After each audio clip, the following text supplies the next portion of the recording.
Ilongga nga beauty queen ug usa sa mga host sa Kapuso Game Show nga TikTok Clock. We have Miss Ravia Mateo. Maayong buntag, Ravia! Namiss ka talaga ng mga kapuso natin. How are you? Maayong buntag sa mga kapuso natin dira sa Cebu. Ravia, kumusta yung umaga mo? Yung umaga ko masaya kasi parang na-realize ko na I've been so blessed with a lot of things happening in my life right now at wala lang, parang na-realize ko na mahal ako ng Diyos. Ano-ano ba yung mga na-miss mong gawin since nagka-pandemya? Actually ngayon nga, we're getting back to normal. Parang I'm happy na din and I'm very hopeful sa mga nangyayari. Pero siguro, kahit may pandemic, gusto ko mag-travel and to be more adventurous sana. Parang I've been saving kasi sabi ko sa birthday ko, I wanna be outside of the country. Yes.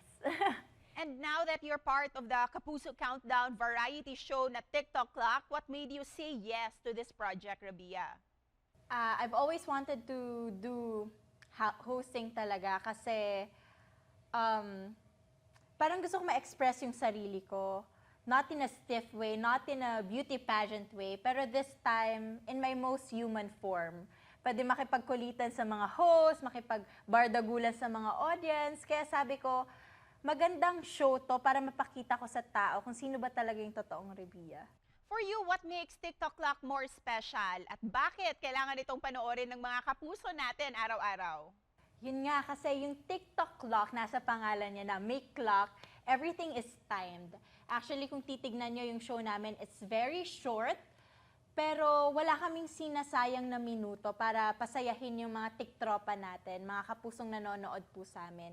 Kaya from segments na oras mo na kung saan it's a singing competition, merong 1 minute each contestant para ipamalas yung kanilang talento. Can you imagine, talent competition na siya, may time pa, grabe talaga yung pressure. Pero overall, masaya yung show at like sinabi ko nga kanina, walang masasayang na oras. And of course, kumusta naman ang bonding mo with Kuya Kim at si Mamang Tokwang? How will you describe them bilang mga katrabaho? Nako, silang dalawa, para ko silang ate at kuya sa industriyang to.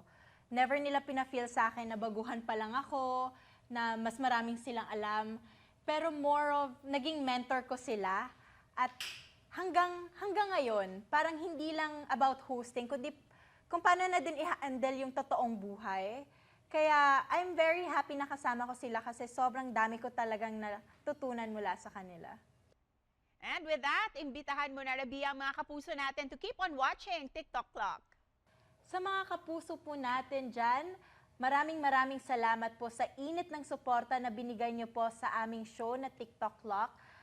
Sana po hanggang ngayon, suportahan niyo pa rin po kami kasi marami pong bagong segments, hindi pa namin masishare lahat.